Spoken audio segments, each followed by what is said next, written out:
Feel the real fear with us.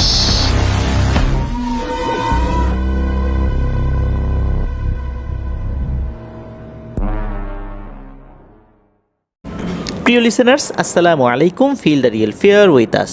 দেশ ও দেশের বাইরে যেখান থেকে আফনান দ্য হরর ওয়ার্ল্ডের আজকের ফ্রাইডে স্পেশাল এপিসোডের সাথে যুক্ত হচ্ছেন বা পরবর্তীতে হবেন, সকলকে জানাচ্ছি শুভেচ্ছা ও ভালোবাসা। আশা করি সবাই ভালো আছেন, সুস্থ আছেন। প্রিয় লিসেনার্স, আমরা গত হরর নাইট এপিসোডের ৭৮তম আয়োজনে একটি নাইজেরিয়ান কালো জাদুর ঘটনা শেয়ার করেছিলাম। ওই ঘটনাটি আমাদেরকে যিনি পাঠিয়েছিলেন তার নাম সাদিকুর রহমান। ওনার বাড়ি হবিগঞ্জ জেলার নবীগঞ্জ উপজেলার রুস্তমপুর গ্রামে। উনি একজন রেমিটেন্স যোদ্ধা ভাই। উনি বর্তমানে রয়েছেন দুবাই ইনভেস্টমেন্ট পার্ক 2, যেটাকে ডিপ 2 বলে অভিহিত করা হয় সেখানে। তো ওখানেই মূলত উনি কর্মরত রয়েছেন। উনি মূলত ওখানকার একজন ইমাম সাহেব, যার নাম আব্দুর রহমান, তার কাছ থেকে সংগ্রহ করে একটি ঘটনা পাঠিয়েছিলেন। পরবর্তীতে আরও ঘটনা উনি পাঠিয়েছিলেন, সেটাও নাইজেরিয়ান কালো জাদুর ঘটনা। মূলত আজকের এই ফ্রাইডে স্পেশাল এপিসোডে নাইজেরিয়ান কালো জাদুর আরও একটি ঘটনা আপনাদের সাথে শেয়ার করব। চলুন ঘটনায় চলে যাব। তবে যাবার আগে কয়েকটি কথা না বললেই নয়। এই ভিডিওর লাইক বাটনে প্রেস করতে ভুলবেন না, আর ভিডিওর লিঙ্কটা বেশি বেশি করে শেয়ার করে দেবেন, এটাই অনুরোধ থাকবে। আর ঘটনা কেমন লাগলো তা জানিয়ে এই ভিডিওর কমেন্ট সেকশনে কমেন্ট করতে পারেন। এছাড়া আমাদের ফেসবুক পেজ এবং গ্রুপ তো রয়েছে আফনান দ্য হরর ওয়ার্ল্ড নামে, সেখানে গিয়েও আপনারা আপনাদের মতামত জানাতে পারেন। প্রিয় লিসেনার্স, আজকের যেই ঘটনাটি, এই ঘটনাটিও সাদিকুর রহমান ভাই শুনেছিলেন আব্দুর রহমান ভাইয়ের কাছ থেকে। আর আব্দুর রহমান ভাই এই ঘটনাটি শুনেছিলেন ওনার স্ত্রীর বড় ভাই, যার নাম হচ্ছে ওসমান কানুরি। উনি স্থানীয় একজন মাদ্রাসার শিক্ষক। নাইজেরিয়ার বেনিন সিটির পোনওয়াবা এলাকার চিফ ওসারো এহিওয়ারি নামক একজন ব্যক্তি পরিবারসহ বসবাস করতেন। স্ত্রী এবং 2 সন্তান নিয়ে তার ছিল খুব সুন্দর একটি সংসার। তিনি ব্যবসা করতেন কাঠ, রাবার আর তেলের। শহরে সৎ ব্যবসায়ী হিসাবেও তার বেশ সুনাম ছিল। 1991 সালে একটি ভয়ঙ্কর ঘটনা সংঘটিত হয় তার পরিবারে, যার স্রোতধারায় তার পুরো পরিবার তছনছ হয়ে যায়। 1991 সালের কোনো এক রাত আনুমানিক 2টো কি 3টা বাজে। তার স্ত্রীর নাম ছিল আইমে। হঠাৎ করে তার স্ত্রী ঘুমের মধ্যে চিৎকার চেঁচামেচি করে ওঠেন আর বলতে থাকেন, ওরা এসেছে, দরজার বাইরে দাঁড়িয়ে আছে, আমার নাম ধরে ডাকছে, আইমে আইমে বলে ডাকছে। তখন চিফ ঘুম থেকে লাফ দিয়ে উঠে বলে যায়, কি বলছো, কি উল্টাপাল্টা বলছো? একই কথা চিফের স্ত্রী আইমে বারবার বলতে থাকেন। তখন চিফ বলেন যে, কে আসছে, তুমি কাকে দেখেছ? আইমে চোখে ভয় নিয়ে বলল যে 3জন লাল পোশাক পরা মানুষ, তাদের চোখগুলো আগুনের মতো জ্বলজ্বল করছে। ওরা বলছে, আমাদের সাথে করা চুক্তি ভুলে গেলি তোরা, সময় হয়ে গেছে। এই কথা চিফ তার স্ত্রীর মুখে শোনার পর উনি বিছানা থেকে নেমে দরজা খুলতে বাইরে গেলেন। বাইরে দেখলেন যে চারদিকে নীরব অন্ধকার, কেবল গাছে কিছু নিশাচর পাখি বসে আছে। তাকে দেখে বা দরজা খোলার শব্দে পাখিগুলো উড়ে গেল। এছাড়া তো আর কিছুই উনি দেখতে পেলেন না। ওনার স্ত্রী আইমে তখনও কাঁদছিলেন আর বলছিলেন যে, চিফ তুমি বুঝতে পারছো না, ওরা আমাদের বাড়ির ভেতরেই আছে, আমি বুঝতে পারছি, এদের উপস্থিতি আমি বুঝতে পারছি, ওরা খুবই অদ্ভুত, তারা আমাকে নিয়ে যাবে। এরপর চিফ তার স্ত্রীকে বুঝিয়ে শুনিয়ে ঘুম পাড়িয়ে দেন, বলে যে তুমি দুঃস্বপ্ন দেখেছ। তো ওই রাতটা পার হয়ে যায়। এরপর থেকে প্রতিদিনই কিছু অদ্ভুত ঘটনা ঘটতে লাগলো। বাড়ির দেয়ালে কালো হাতের ছাপ দেখা যেত। কেউ যদি হাতে কয়লা জাতীয় কোনো জিনিস যদি হাতের মধ্যে ক্রমাগত মোচড়াতে থাকে, অর্থাৎ ডলতে থাকে, হাতে কিন্তু কালি হয়ে যায়।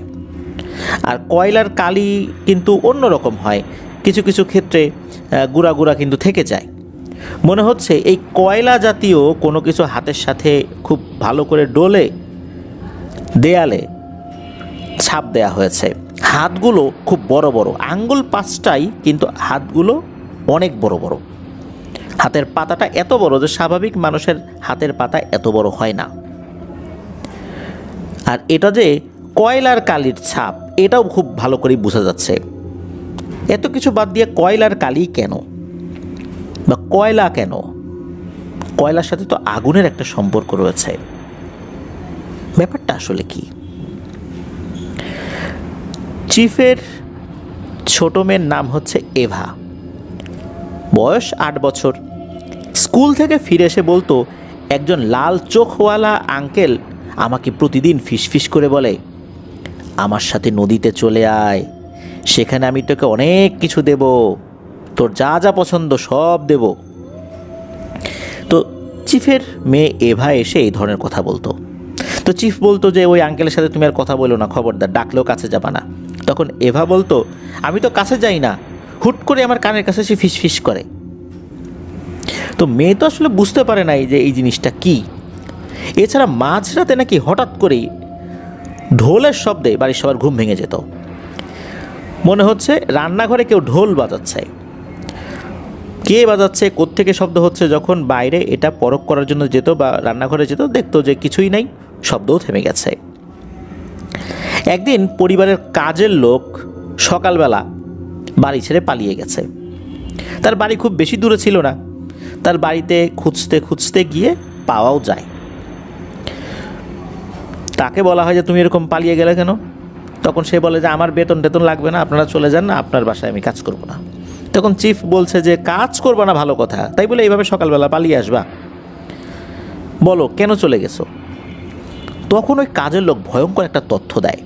সে ভয়ার্ত কণ্ঠে বলতে থাকে যে স্যার, আমি রাতে দেখেছি আপনার বসার ঘরে 3জন লোক বসে আছে, লাল রঙের পোশাক পরা, তাদের শরীর থেকে মনে হচ্ছে আগুন বাইর হচ্ছে, তারা আগুনের মতো জ্বলছিল।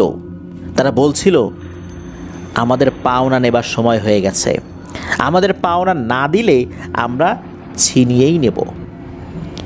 এই বলে তারা হাসছে, অট্ট হাসিতে ফেটে পড়ছে। হঠাৎ করেই এরা বাতাসে মিলিয়ে গেল। এই কথা বলার পর কাজের লোক বলল যে যেই দৃশ্য আপনার বাসায় আমি দেখেছি, এরপর আপনার বাসায় আমি আর থাকতে পারবো না, আপনার বাসায় কাজ করতে পারবো না, বেতন দিলে দেন, না দিলে আমার কোনো দাবি নেই। চিফ বুঝতে পারলেন যে একে আসলে আর বলে লাভ হবে না, কারণ সে যে ভয়টা পেয়েছে এরপরে কোনোভাবেই এই বাসায় তাকে আনা সম্ভব হবে না। চিফের তো টাকা পয়সার খুব একটা সমস্যা ছিল না, ব্যবসা বাণিজ্য ভালোই চলছিল। তো তার টাকাটা দিয়ে দিল, যেহেতু বেশ কিছুদিন কাজ করেছিল। এরপর চিফ বাড়িতে চলে আসে। চিফের বাড়ির পাশেই থাকতেন এক বৃদ্ধা, তার নাম হচ্ছে মামা এডো। তিনি স্থানীয়ভাবে জাদুবিদ্যা ও আধ্যাত্মিকতায় অভিজ্ঞ বলে পরিচিত ছিলেন। চিফ তার কাছে গিয়ে সম্পূর্ণ ঘটনা খুলে বলেন। তিনি তার কাছে সময় চান, অর্থাৎ এই মামা এডো যিনি, ওই বৃদ্ধা তার কাছে ওই বৃদ্ধা চিফের কাছে সময় চান। আর তিনি অর্থাৎ ওই বৃদ্ধা চিফকে বলেন যে তোমাদের পরিবারের ব্যবহার করা কিছু কাপড়, থালাবাটি, এগুলো আমাকে এনে দাও, আমি জিনের মাধ্যমে খবর নিব যে ব্যাপারটা কি, কেন এটা হচ্ছে। চিফ সেটাই করেন। এর একদিন পর সন্ধ্যায় ওই বৃদ্ধা মামা এডো তাকে খবর পাঠান যে আমার সাথে এসে দেখা করো। লোক মারফত খবর পাঠান। তো চিফ তো বাড়ির পাশেই ওই বৃদ্ধার বাড়ি ছিল, চলে যান। বৃদ্ধা খুব একটা হাঁটাচলা করতে পারতেন না, এই জন্যই লোক মারফত খবর পাঠিয়েছিলেন। তো বৃদ্ধার কাছে যাওয়ার পর ওই বৃদ্ধা মামা এডো এই চিফকে বলেন যে চিফ, তুমি কি ভুলে গেছো তোমার সম্পদ এবং ব্যবসায় যে তুমি যে সফলতা অর্জন করেছো এটা কিভাবে এসেছে? তোমার কি মনে নাই 15 বছর আগে তুমি এক শয়তানের মন্দিরে গিয়ে কি শপথ নিয়েছিলে? চিফ তো স্তম্ভিত হয়ে গেল, ভুলেই গিয়েছিল অনেকটা। বলে হ্যাঁ হ্যাঁ হ্যাঁ, আমি তো গেছিলাম 75-76 সালের দিকে, তখন আমি একটা মন্দিরে গেছিলাম। আমি তো তখন খুব অভাবগ্রস্ত ছিলাম, তখন কোনোভাবে ব্যবসা বাণিজ্যে কোনো কুল কিনারা করতে পারছিলাম না, হাতে টাকা পয়সাও তেমন কিছু ছিল না। এরপর তো আমি একজন তান্ত্রিকের কাছে যাই। সেই তান্ত্রিকের কাছে গিয়ে যখন আমি সব কথা খুলে বলি, সেই তান্ত্রিক একটা উপায় বলেন ধনী হওয়ার জন্য। এবং কিছু শর্ত দিয়ে দেন আমাকে। তান্ত্রিক বলেন, যদি তুমি ধনী হতে চাও, প্রতি বছর আমার প্রভুকে একটি ছাগল আর কিছু রক্ত উপহার দিতে হবে। পারবা সেটা? আমি চিন্তা করলাম, আমি যদি ধনী হয়ে যাই, ছাগল দিতে আর কী সমস্যা, আর বছরে একবারই তো দিতে হবে। এরপর আমি অনেকগুলো বছরই, প্রায় 10-12 বছর আমি এটা দিয়েছি। এরপর বিভিন্ন ব্যস্ততায় দিতে পারিনি, ভুলে গেছি।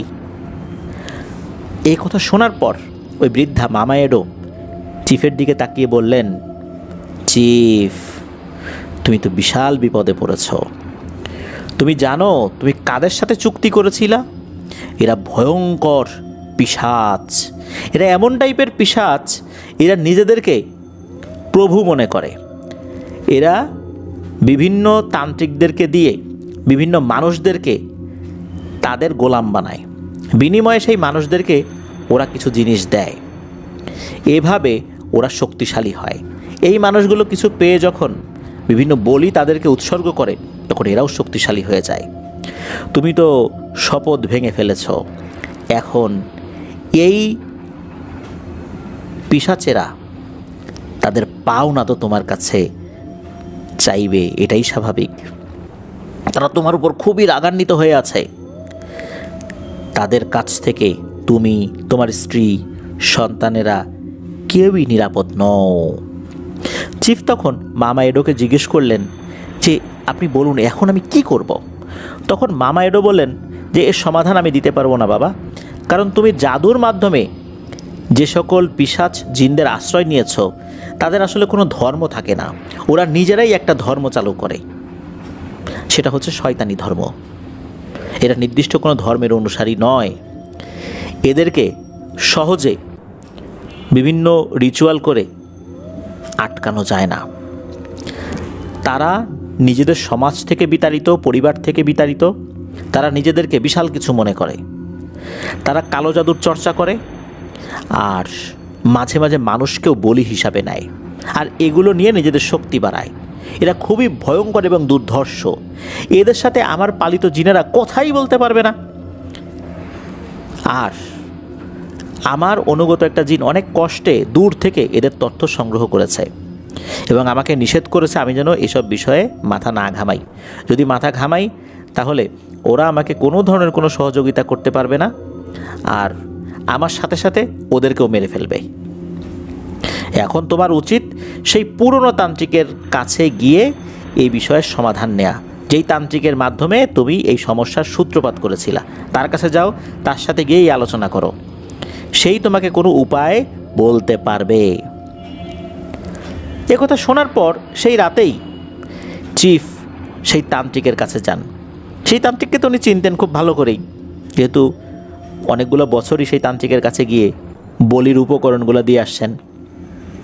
তো ওখানে যখন উনি যান, মূলত এই তান্ত্রিকের যে আখড়াটা, এটা ছিল একটা নদীর পাশে। নদীর পাশে একটা গুহার মতো জায়গায় এই তান্ত্রিক তার ঘর বানিয়েছিলেন। এর ভিতরে সে জাদুবিদ্যার চর্চা করত। চারপাশে অদ্ভুত গন্ধ। গুহার বাইরে একটা গাছ রয়েছে, সেই গাছে ঝোলানো আছে শুকনো হাড়, বিভিন্ন প্রাণীর শুকনো হাড়গুলো আছে। মাটিতে আঁকা রয়েছে রহস্যময় কিছু চিহ্ন। এটি ছিল একটা পুরনো গুহা নদীর পাশে। ওই তান্ত্রিকের নাম ছিল ওহেন আইগবন। সেও একজন বৃদ্ধ ছিল আর কি।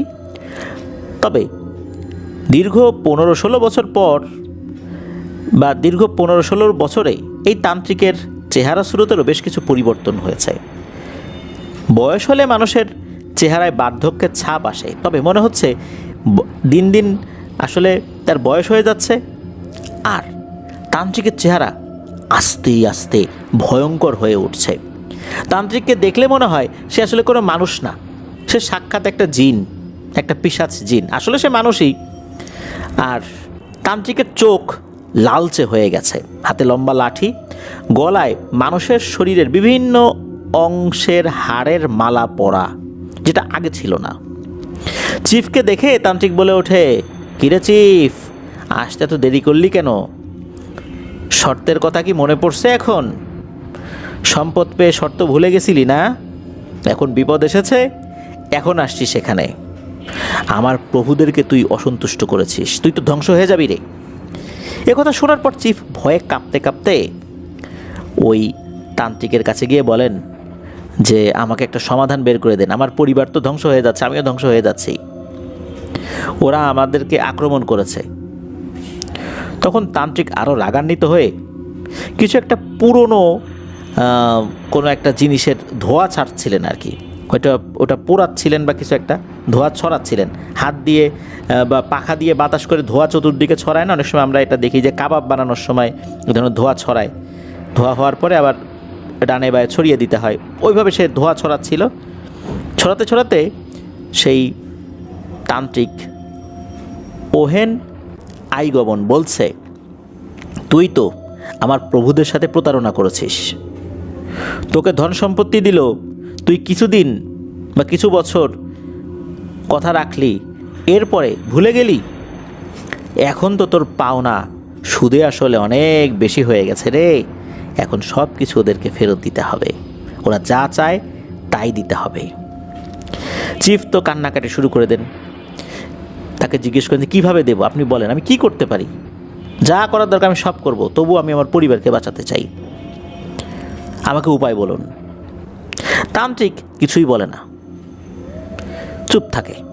অনেক অনুনয় বিনয় করার পর তান্ত্রিক বলে, আমি চেষ্টা করে দেখতে পারি, তবে কথা দিতে হবে তুই তোর শর্ত আর ভাঙতে পারবি না, তাহলে আমি ওদের সাথে কথা বলে দেখব ওরা কি বলে, তবে আমি কোনো নিশ্চয়তা দিতে পারবো না, কারণ ওদের কাছ থেকে কোনো জিনিস নেয়ার পর শর্ত পূরণ না হলে তার পরিণতি খুবই ভয়ঙ্কর হয়।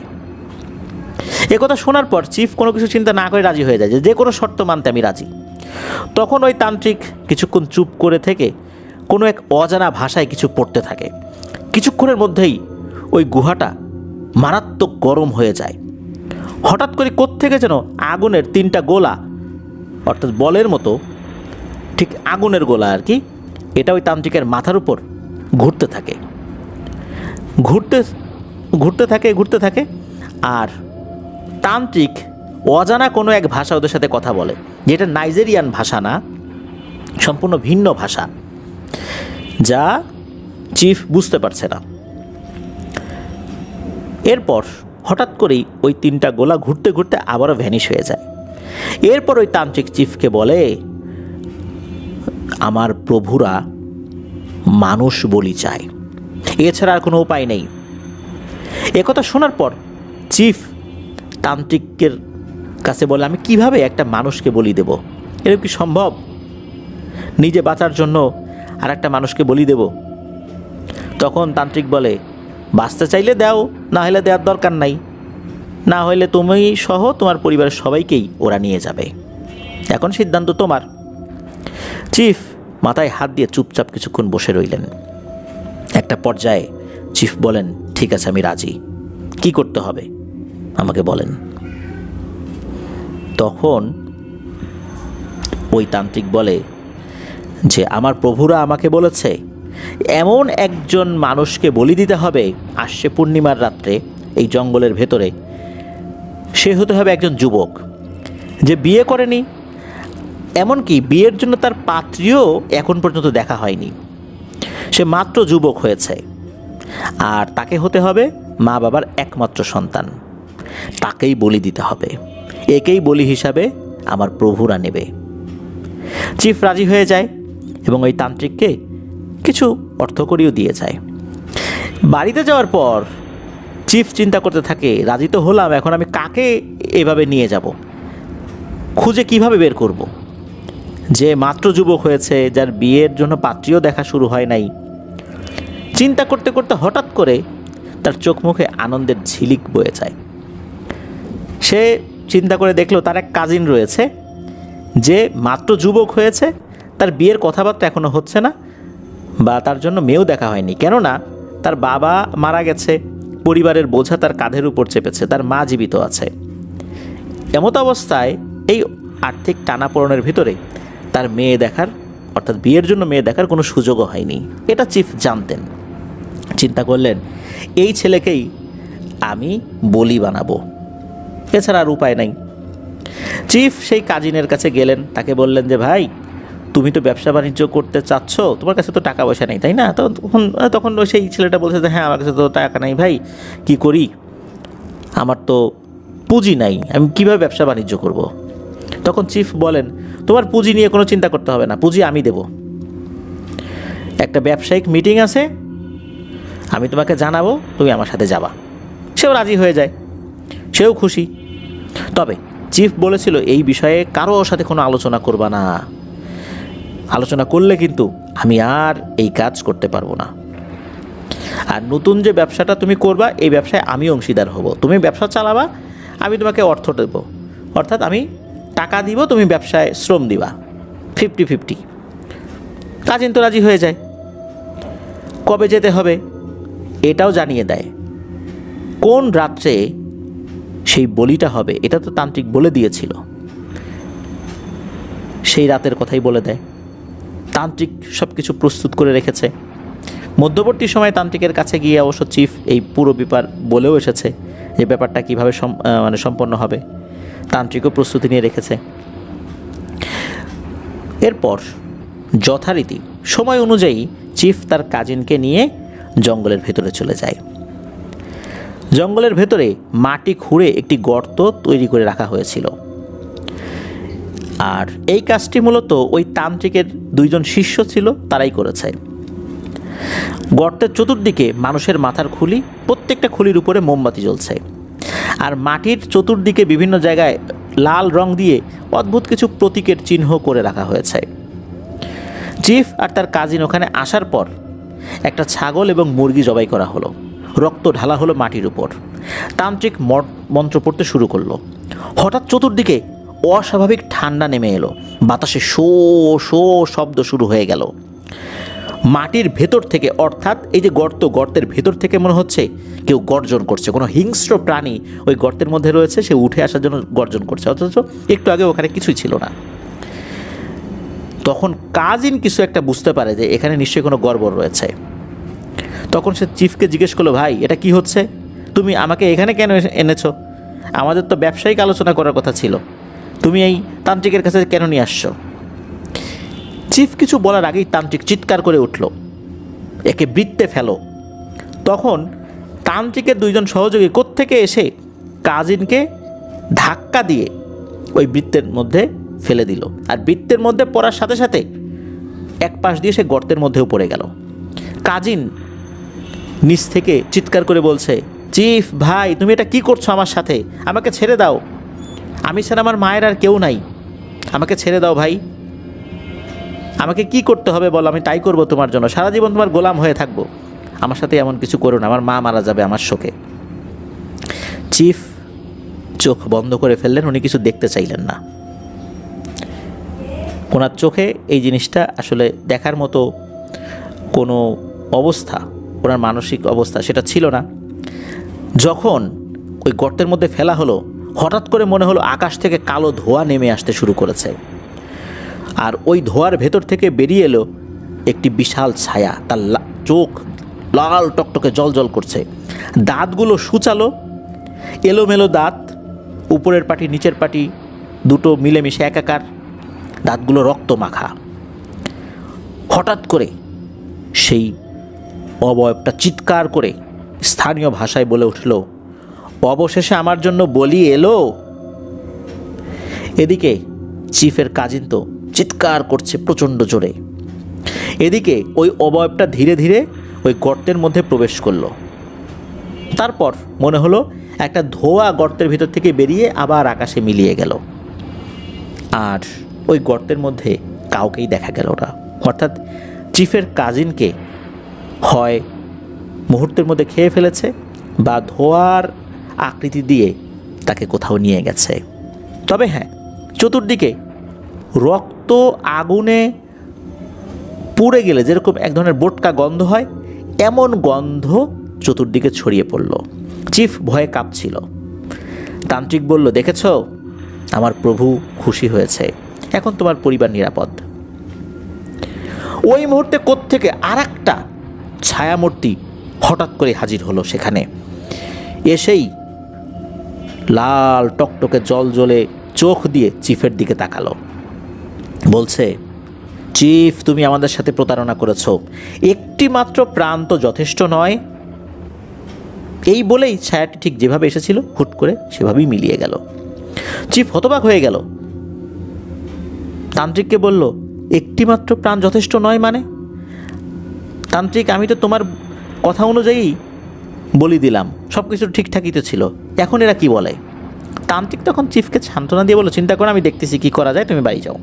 চিফ তো বাড়িতে ফিরলেন, কিন্তু উনি বুঝতে পারলেন যে এই পিশাচ জিনগুলো থামেনি। কয়েকদিন ভালোই ছিল তার সব কিছুই, আগের মতোই চলছিল সব কিছুই। এদিকে চিফের কাজিনের যে মা, সে তো আসলে জানতো না যে চিফের সাথে এই আলোচনা হয়েছে। তার ছেলে চিফের সাথে দেখা করতে গিয়েছিল, তো কিছুই জানতো না, এগুলো বলা নিষেধ ছিল। ছেলেকে খুঁজতে খুঁজতে তার মা চিফের কাছে এসেছিল। চিফ জানায় যে আমি কিছু জানি না, সে কোথায় গেছে, হয়তো বা ব্যবসায়িক কাজে বা কাজের খোঁজে সে অন্য কোথাও গেছে আর কি। এইভাবে তার মাকে একটা বুঝ দিয়ে পাঠিয়ে দেয়। বেশ কিছুদিন তো পার হয়ে যায় ঠিকঠাক মতোই। হঠাৎ এক রাত্রে চিফের স্ত্রী ঘুমের মধ্যে চিৎকার দিয়ে বলতে থাকে, ওরা এসেছে, আমাকে নিয়ে যাচ্ছে, আমি বাঁচতে চাই। চিফ বুঝতে পারল সেম বিপদে সে আবারও পড়ে গেছে। এরপর একদিন চিফের ছোট মেয়ে ইভা হঠাৎ করে নিখোঁজ হয়ে যায়। কয়েকদিন পর অনেক খোঁজাখুঁজি করার পর তাকে নদীর ধারে পাওয়া গেল, গায়ে লাল গুঁড়ো মাখানো। সে মৃত অবস্থায় ছিল না, জীবিতও ছিল, মানে জীবিতই ছিল, সেন্স তার ছিল, তবে সে একটা কথাও বলতে পারছিল না। মুখটা একেবারে ফ্যাকাশে, মনে হচ্ছে শরীরের রক্তও অনেক কমে গেছে। সে কয়েকদিন কোথায় ছিল কিছুই বলতে পারে না। গায়ে লাল গুঁড়ো মাখানো, কে এটা মাখিয়েছে তাও সে বলতে পারে না। বাসায় এক ভয়ঙ্কর দুর্যোগ নেমে এসেছে। এক রাত্রে হঠাৎ করে খবর আসলো চিফের কাছে, তার গুদামে আগুন লেগে একদম সব কিছু ছাই হয়ে গেছে, তার ব্যবসা শেষ। চিফ দিশেহারা হয়ে আবার সেই তান্ত্রিকের কাছে ছুটে গেল। তান্ত্রিকের পায়ে পড়ে কাঁদতে লাগলো, বলছে যে আপনি যেটা করতে বলেছেন সেটাই তো করেছি, এখন বলেন কি করলে আমার পরিবার রক্ষা পাবে। তান্ত্রিক গম্ভীর গলায় বলল, আমি সতর্ক করেছিলাম যে একবার প্রতিশ্রুতি দিলে তা পূর্ণ না করলে আমার প্রভুরা মারাত্মক রাগ করে। এরপর চিফ বলল যে আমি তো আপনাদের বলা অনুযায়ী বা আপনার প্রভুদের কথা মতোই তো আমি বলি দিয়েছি, তারপরেও তারা কেন শান্ত হচ্ছে না? তখন তান্ত্রিক বলল, ওরা বলেছে যে তোমার জীবন তারা নিয়ে নেবে, আর শুধু তাই না, তোমার পরিবারের সবার জীবন নিয়েই তারা ক্ষান্ত হবে, এছাড়া তারা ক্ষান্ত হবে না। এরপর চিফ তো অনেক কান্নাকাটি করেছিলেন, কিন্তু না, কোনোভাবেই তান্ত্রিক তাকে আর কোনো ধরনের আশার বাণী শোনাতে পারেনি। চিফ ব্যর্থ মন নিয়ে সেখান থেকে ফেরত আসেন। ফেরত আসার পর আরেকজন তান্ত্রিকের কাছে তিনি যান, যিনি পূর্বে তান্ত্রিক ছিলেন। তার কাছে যাওয়ার পর তিনি বলেন যে আমি তো বাবা ধর্ম পরিবর্তন করছি, আমি তো মুসলিম হয়ে গেছি, আমি তো এখন এগুলো করি না, আর এই কাজগুলো করতে গেলেও এমন কিছু ব্যতিক্রমী কাজ করতে হয় যা ধর্ম সম্মতি দেয় না, সুতরাং আমি এটা পারবো না, তুমি আরও একজন ভালো তান্ত্রিকের কাছে যাও, সে হয়তোবা এই বিষয়ে সমাধান দিতে পারবে। তো ওই রাত্র পার হয়ে গেল। পরদিন ভোরবেলা প্রতিবেশীরা চিফের বাড়ি থেকে অদ্ভুত ধোঁয়া বের হতে দেখল। ধোঁয়াটা লাল রঙের ছিল। লাল রঙের ধোঁয়া কিন্তু সচরাচর দেখা যায় না, কালো ধোঁয়া হতে পারে, সাদা ধোঁয়া হতে পারে, লাল রঙের ধোঁয়া সচরাচর হয় না। হ্যাঁ, হতে পারে যদি সেখানে বিশেষ ধরনের কোনো কেমিক্যাল থাকে, তাহলে সেটা হতে পারে, বা যেই ধরনের বা যেই রঙের কেমিক্যাল দেওয়া হবে সেই রঙের ধোঁয়া হতে পারে। লোকজন সবাই ভেতরে ঢুকে স্তম্ভিত হয়ে গেল। চিফের স্ত্রী এবং তার সন্তান অজ্ঞান হয়ে পড়ে আছে। ঘরের মেঝের এক পাশে এক স্তূপ পোড়া ছাই, ছাইগুলোর এমন গন্ধ বের হচ্ছিল, মনে হচ্ছে কোনো প্রাণীকে পুড়িয়ে যদি ছাই করা হয় কেমন এক ধরনের গন্ধ, ওরকম গন্ধে তো সবার নিঃশ্বাস বন্ধ হয়ে আসার উপক্রম হয়েছিল আর কি। চিফকে কোথাও খুঁজে পাওয়া যায়নি। তার সন্তানরা তো এবং তার স্ত্রী তো অজ্ঞান হয়ে পড়েছিল, তাদেরকে উদ্ধার করে হসপিটালে নিয়ে যাওয়া হয়। জ্ঞান ফেরার পর তার স্ত্রীর কাছে জানতে চাওয়া হয় যে আসলে কী হয়েছিল। তখন তার স্ত্রী ভয়ঙ্কর একটা তথ্য দেয়। তারা প্রতিদিন যেভাবে রাতের বেলা একসাথে বসে খাবার খায়, সেভাবেই রাতের খাবার শেষ করে যখন ঘুমাতে যায়, হঠাৎ করে চিফের 2 মেয়ে, এই 2 মেয়ে তো অন্য ঘরে ছিল, তারা চিৎকার দিয়ে কান্নাকাটি শুরু করেছে আর বলতে থাকে আগুন আগুন। চিফ এবং তার স্ত্রী মেয়েদের ঘরে গিয়ে দেখে কয়েকটি আগুনের গোলা এটা ঘরের মধ্যে বৃত্তাকারে ঘুরছে, আর প্রত্যেকটা আগুনের গোলাতেই 2টো করে চোখ রয়েছে, যেগুলো লাল টকটকে। চোখের মণিও রয়েছে এবং ওই চোখ পিটপিট করে চোখের পাতাও ফেলছে, ঠিক আমরা যেভাবে চোখের পাতা ফেলি। তবে সেই চোখগুলো খুবই রাগান্বিত, এটা বোঝা গেল। ওই সময় নাকি একটি আগুনের গোলা চিৎকার দিয়ে চিফকে উদ্দেশ্য করে বলে ওঠে, তুই প্রতারক, তুই আমাদের সাথে প্রতারণা করেছিস, তোর ক্ষমা নেই। এই বলে ওই আগুনের গোলাগুলো চিফকে গিয়ে ঘিরে ধরে এবং চিফকে কেন্দ্র করে চতুর্দিকে আবর্তিত হতে থাকে। এরপর চিফের গায়ে আগুন ধরে যায়। এরপর চিফের স্ত্রী এবং তার সন্তানদের কিছু মনে নাই, তারা জ্ঞান হারিয়ে ফেলে। এটা তারা জানান আর কি, বিশেষ করে চিফের স্ত্রী জানান। এই ঘটনার কিছুদিন পরে চিফের 2 মেয়েকে রহস্যময়ভাবে আধা পোড়া অবস্থায় জঙ্গলের পাশে মৃত অবস্থায় পাওয়া যায়। এরপর চিফের স্ত্রীও সম্পূর্ণরূপে বদ্ধ উন্মাদ হয়ে যান। উন্মাদ হয়ে যাওয়ার পর রাস্তায় রাস্তায় ঘুরে বেড়াতেন। চিফের ঘর পরিত্যক্ত অবস্থায় পড়ে থাকে। এলাকার মানুষ নাকি এখনও বলে গভীর রাতে চিফের ঘর থেকে অদ্ভুত রকমের চিৎকারের শব্দ শোনা যায়। এখনও নাকি তার ওই পরিত্যক্ত ঘরের ভেতর থেকে মাঝে মাঝে দেখা যায় যে সাঁ করে কিছু আগুনের গোলা আকাশের দিকে উঠে গেল। এভাবেই এই ঘটনাটির সমাপ্তি ঘটে। তবে পরিত্যক্ত বাড়ির যেই সমস্যাটা সেটা এখনও চলমান রয়েছে, এমনটাই শোনা যায়। প্রিয় লিসেনার্স, এই ঘটনা থেকে কিন্তু আমাদের খুবই গুরুত্বপূর্ণ একটি শিক্ষণীয় ব্যাপার রয়েছে। সেটা হচ্ছে আমরা নিজেদের আর্থিক অবস্থার পরিবর্তনের জন্য অনেক সময় বিভিন্ন হুজুর কবিরাজের কাছে যাই, গিয়ে বলি যে ব্যবসায়ের উন্নতি হচ্ছে না, একটা তাবিজ দেন, একটা তদবির দেন, এটা দেন সেটা দেন। এগুলোর মাধ্যমে কিন্তু আমরা পরোক্ষভাবে শয়তানের কাছেই সাহায্য চাই। এই ধরনের সাহায্য নিয়ে যদি কেউ তাদের আর্থিক অবস্থার উন্নতি ঘটায়, তাহলে বুঝতে হবে এখানে ভয়ঙ্কর কোনো কিছু রয়েছে। একটা সময় এসে এর একটা প্রতিদান দিতেই হবে। আর্থিক অবস্থার উন্নতি ঘটানোর জন্য আমরা যদি তান্ত্রিক হুজুর কবিরাজের কাছে যাই, তিনি যদি কোনো তদবির দেন, সেই তদবিরগুলো এমন হয় যে আমাদেরকে তাবিজ দেবে, তারপরে কিছু জিনিস কবরের ভিতরে রাখতে হবে, কিছু জিনিস বিভিন্ন জায়গায় মাটিতে পুঁতে রাখতে হবে, কিছু জিনিস চুলার পাশে গেড়ে রাখতে হবে, তাহলে বুঝতে হবে নিশ্চিত এটা জাদু এবং এর সাথে ভয়ঙ্কর জিনেদের কারসাজি রয়েছে। আবার খেয়াল করবেন যে এই ধরনের তান্ত্রিক হুজুর কবিরাজরা নির্দিষ্ট কিছু সময় বলে যে এখানে ওরস হবে, তোমাকে খাসি দিতে হবে, গরু দিতে হবে। আমরা সেটা রাজি হয়ে যাই যে এই হুজুর তান্ত্রিক বা কবিরাজের ওসিলায় আমি এত কিছু পাইলাম, দিলে সমস্যা কি? আসলে আমরা কাকে দিচ্ছি? আল্লাহকে দিচ্ছি, নাকি ওই তান্ত্রিক কবিরাজ, ওই হুজুর যিনি হুজুর বেশে রয়েছেন, সেই বেশধারী হুজুরের কিছু জিনরূপী প্রভুদেরকে আমরা সেটা দিচ্ছি? আমাদের নিজেদের অজান্তেই কিন্তু আমরা এই কাজগুলো করছি। প্রিয় লিসেনার্স, আমাদের যাবতীয় সমস্যা সমাধানের দায়িত্ব আমরা আল্লাহর উপর ছেড়ে দিব। কিছু চাইতে হলে তার কাছে চাইব।